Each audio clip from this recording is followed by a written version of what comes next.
Cuando después de 2 años de investigación la policía encontró el perfil genético correcto y con él la identidad del autor de un crimen sin sentido, se dieron cuenta que encontrarle iba a ser mucho más sencillo de lo que pensaban. Porque José Jurado Montilla, alias Dinamita Montilla, era particularmente activo en TikTok y en sus vídeos explicaba con todo detalle sus viajes y dónde se encontraba en cada momento.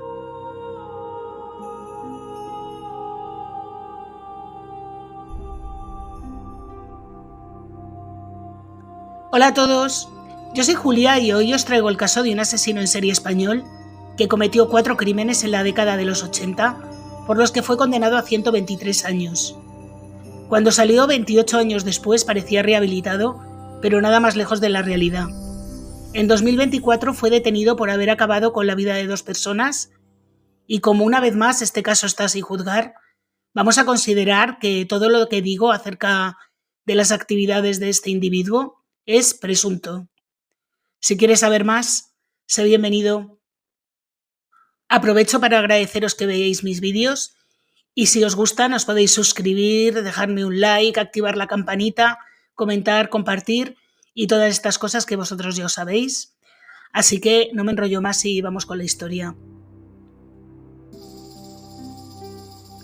Nuestro protagonista de hoy se llama José Jurado Montilla, alias El Titi o Dinamita Montilla como era conocido en las redes sociales. Dinamita Montilla nació en el año 1961 en Campanillas, en Málaga, aunque él mismo aclaró hace unos años en una entrevista al diario Sur que en el registro figura su fecha de nacimiento en 1962, pero ya aclaró él que realmente nació en el 61. Dinamita Montilla creció en el campo, concretamente en unos terrenos en la zona de Maqueda, en la sierra, que él conoce como la palma de su mano. Ya desde muy pequeño le apodaron el Titi porque fue la primera palabra que salió de su boca cuando era pequeño. Estaba imitando el sonido que hacía su madre cuando llamaba a las gallinas del corral. La mala fama le persiguió desde que era muy niño y ya con 9 años le acusaron de robar 20 duros que un hombre había dejado en la barra de un bar. Él se defendió diciendo que no había sido. Él siempre se defiende diciendo que no ha sido. Siempre son otros.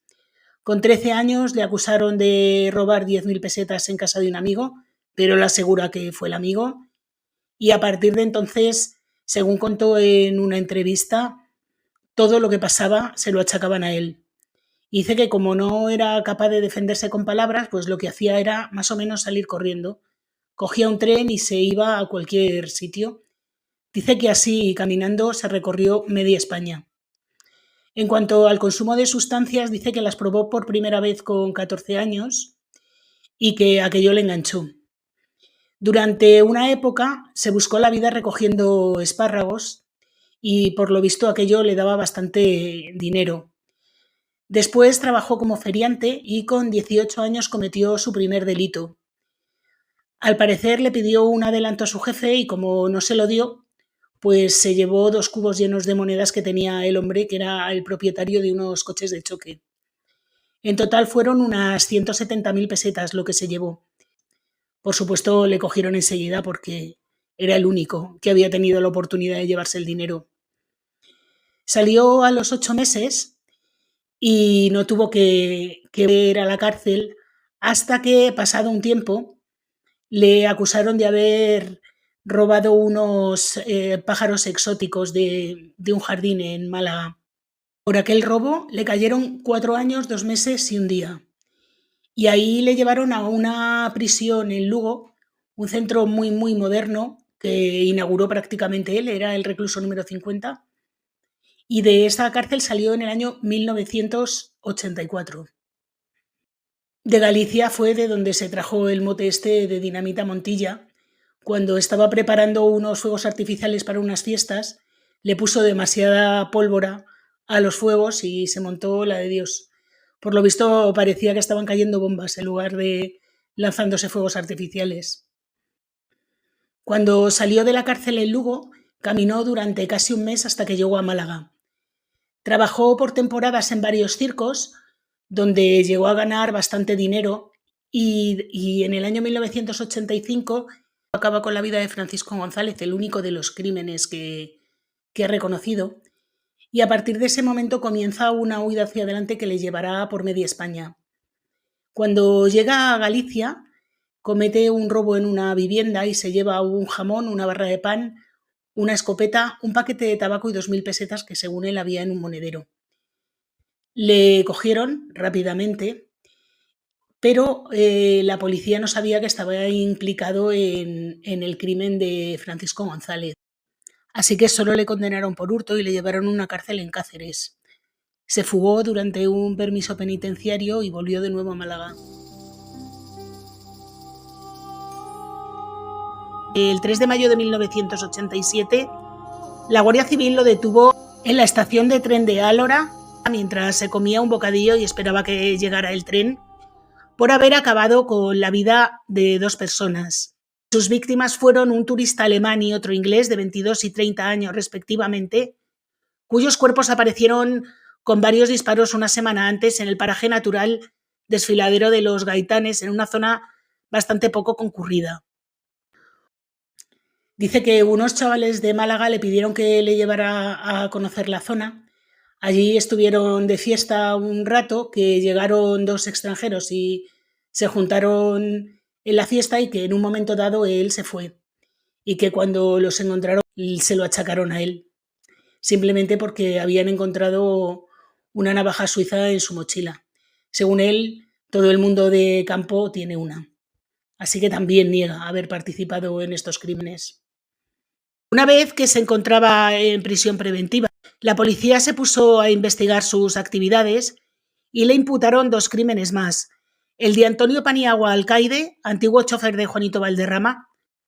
Para los que no sepáis quién es, Juanito Valderrama era un cantante muy popular en España durante la posguerra. Bueno, como digo, Antonio Paniagua tenía 46 años y su cuerpo apareció semicarbonizado el día 15 de marzo de 1987 en una casa de campo en el puerto de Los Randos, en Campanillas, la localidad natal de Montilla. Tras esto, le imputaron la muerte de Francisco González Rico, de 57 años, un vecino de Puerto de la Torre, y este es el único crimen que él reconoce y ha reconocido hasta la fecha. Se produjo 2 años antes del crimen de Paniagua, concretamente el Viernes Santo de 1985. Acabó con él del mismo modo que con los otros 3, al verse sorprendido en una casa de campo propiedad del fallecido.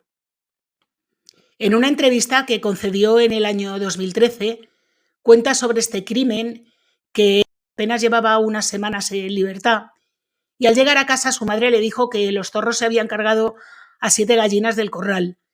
Entonces él cogió una escopeta de caza y se adentró en la sierra para darles matarile, según sus propias palabras. Buscando las zorreras, acabó en un paraje de Almojía, conocido como Llano Persona, a 20 kilómetros de su casa. Y como le sorprendió la gota fría es una lluvia muy intensa que se produce normalmente durante el otoño. Bien, dice que vio un cortijo en una loma y por su aspecto pensó que estaba abandonado. Se metió dentro para refugiarse de la lluvia y se quedó dormido encima de unos sacos de algarrobas. A las 7 de la mañana, por lo visto, se despertó al oír que se había caído una silla que había puesto para trancar la puerta, y el que abrió la puerta era el dueño, que le estaba apuntando. El dueño del cortijo supuestamente abandonado no era otro que Francisco González.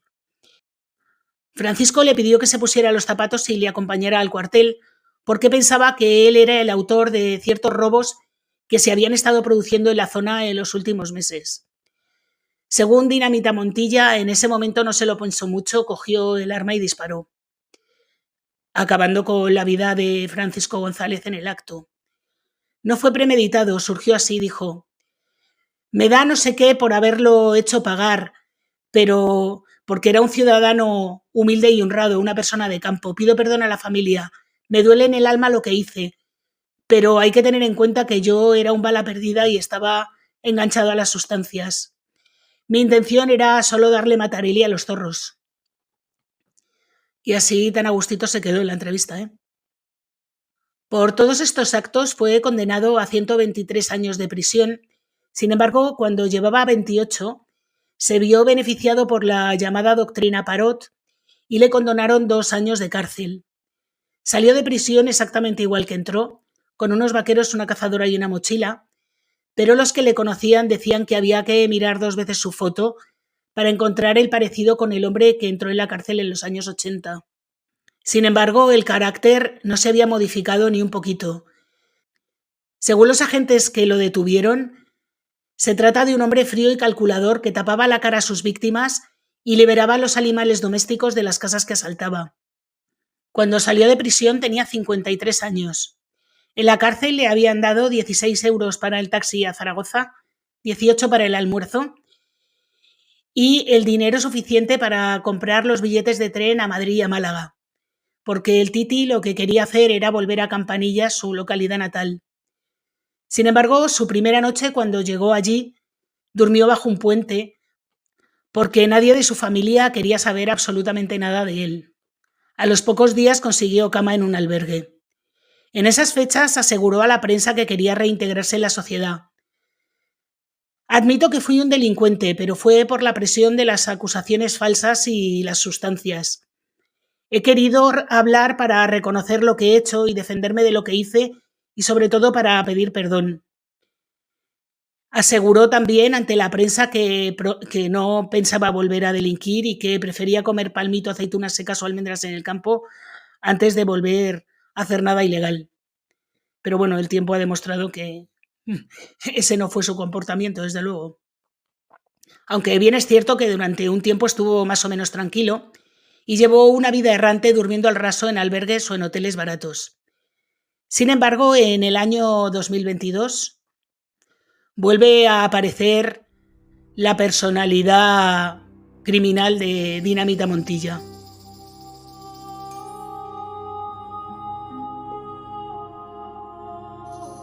En agosto del año 2022, David, un estudiante de ingeniería informática, fue encontrado sin vida en una finca familiar.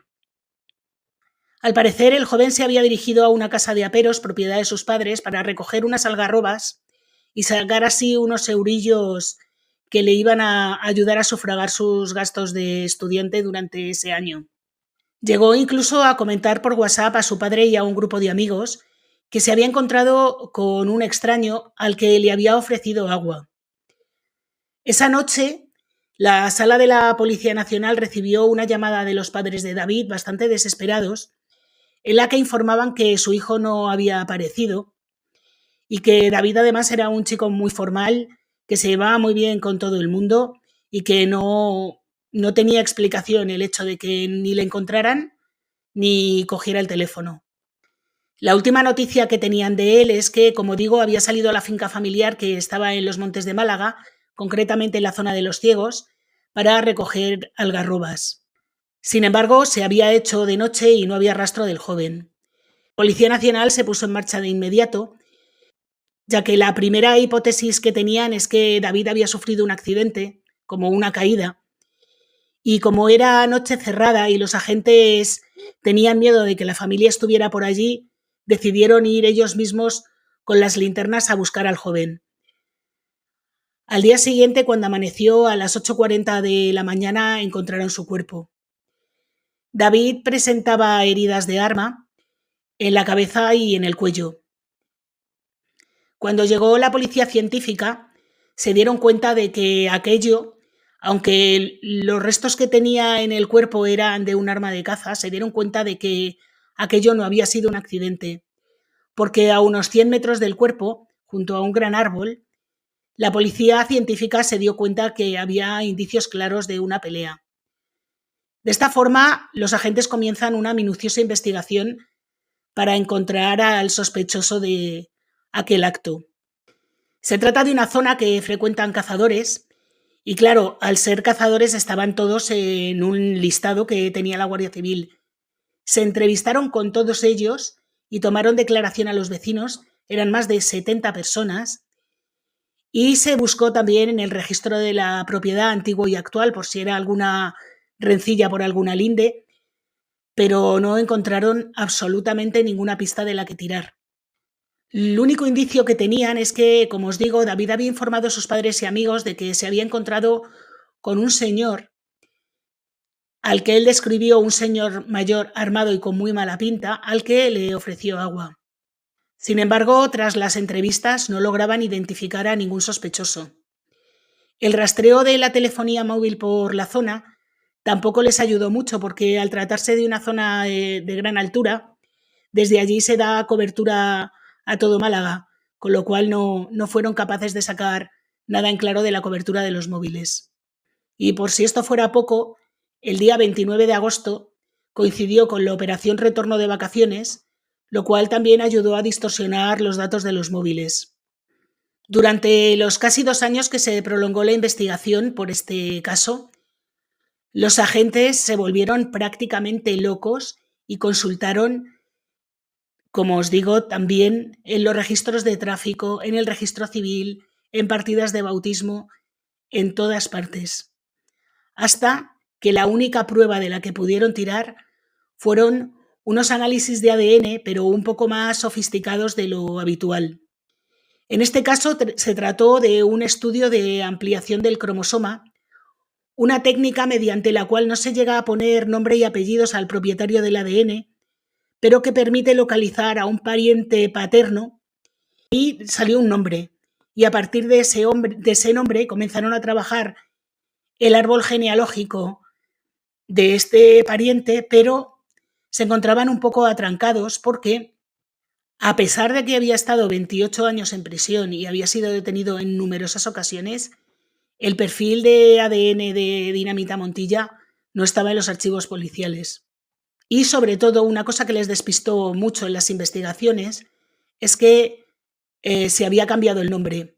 Es decir, José Jurado Montilla no era su nombre de nacimiento. El ADN del que tiró la policía se encontraba en una pestaña de la cremallera de la mochila de David. Sin embargo, en esa pestaña encontraron ADN de más de una persona.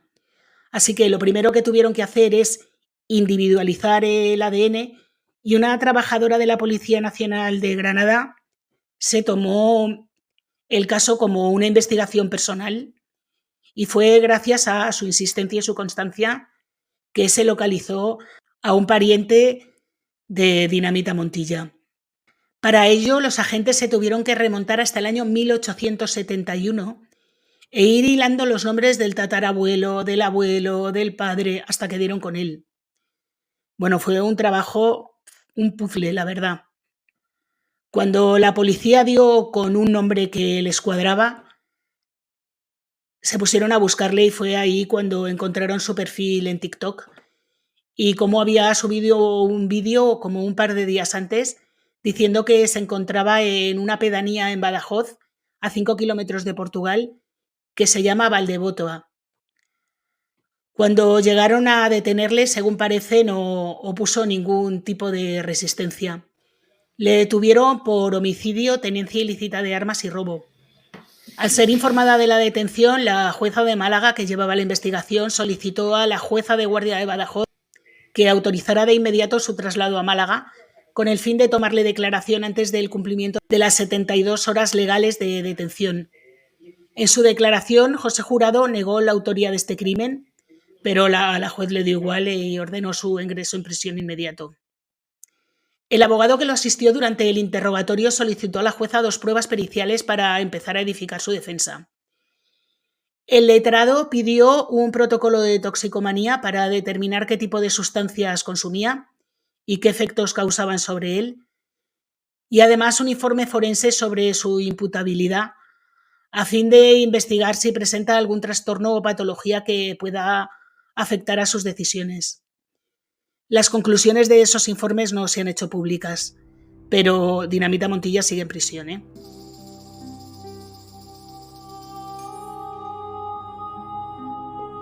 Una vez que ingresa en prisión y la policía comienza a investigar sus efectos personales, en su teléfono móvil encuentran la foto de una chica que había desaparecido en agosto del año 2023. María Esther Estepa López era una sevillana de 42 años cuyo rastro se perdió el 23 de agosto de 2023, como digo, en la localidad de Gandía. El día antes, como era su costumbre, había hablado con su madre por última vez. Su familia vivía en un pueblo de Sevilla y el contacto telefónico con ellos era frecuente desde que se independizó 10 años antes. En ese momento no pasaba por una buena racha y se estaba planteando volver al domicilio familiar. La madre de Esther comenta que su hija siempre la llamaba todos los días, excepto durante una temporada en la que mantuvo una relación con un hombre que al final se acabó descubriendo que la maltrataba. Y este era uno de los grandes miedos de su madre cuando desapareció Esther, y es que hubiera podido volver con él. Sin embargo, la cosa no fue así, y Esther realmente estaba residiendo en un albergue en Alicante. A su madre le había comentado varias veces que pensaba en volver a Sevilla porque estaba harta de dar vueltas, pero nunca terminaba de regresar. El día de su desaparición, el 23 de agosto, envió a su madre unos mensajes de WhatsApp muy raros que su madre estaba convencida de que no había escrito ella. María Esther le decía cosas como: mamá, me voy con unas amigas a Argentina. Mamá, no he sido buena hija. Mamá, no he sido sincera muchas veces. Pero Pepa, que así se llama la madre de Esther, al no creerse que fuera su hija, le pidió que le hiciera una videollamada o que le enviara una nota de voz, porque ella estaba convencida que su hija no escribía esos mensajes. Pero María Esther no solo no hizo caso a su madre, sino que apagó el teléfono. Por otro lado, la madre de Esther recibió la llamada de un hombre que decía que Esther se había quedado sin teléfono y que había puesto su tarjeta en el teléfono de este hombre para poder hablar con su madre. Pero en vez de llamarla Esther, la llamó este hombre. Con lo cual, a la madre se le pusieron los pelos de punta y lo primero que hizo fue acudir a la Guardia Civil para poner una denuncia por desaparición. Cuando se investigó un poco el entorno en los últimos días de Esther, se vio que había estado con José Jurado Montilla durante los últimos días, aparte de con más gente, pero al no encontrarse en la zona, pues no se hicieron más indagaciones.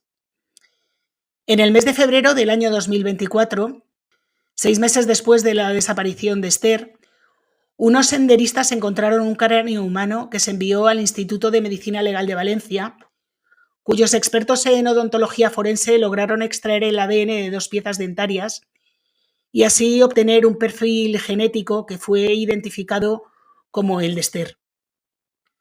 Tras el hallazgo del cráneo, la policía amplió la zona de búsqueda y encontró en junio el esqueleto, una chancla y el saco de dormir en un cañaveral de muy difícil acceso situado entre la carretera nacional 332 y la playa de Gandía. Y aunque los forenses no han podido determinar la causa de la muerte porque el cuerpo estaba en un estado de descomposición muy alto, sí han podido establecer una posible secuencia de los hechos.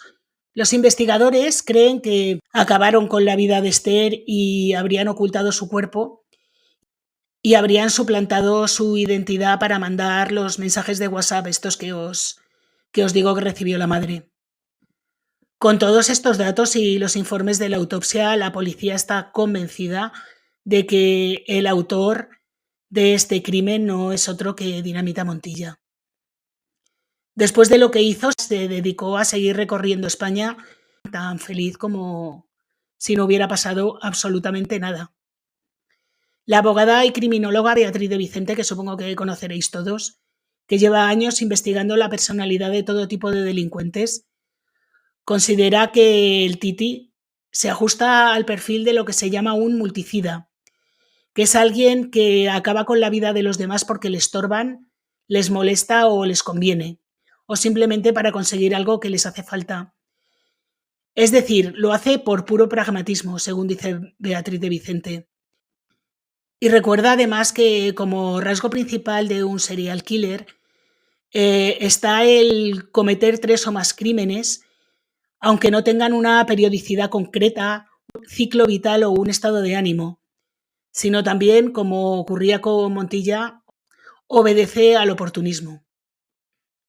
Cuando detuvieron a José Jurado Montilla, se mostró súper tranquilo, incluso llegó a estar bastante locuaz y rehusó a su derecho a no declarar y tampoco escatimó respuestas.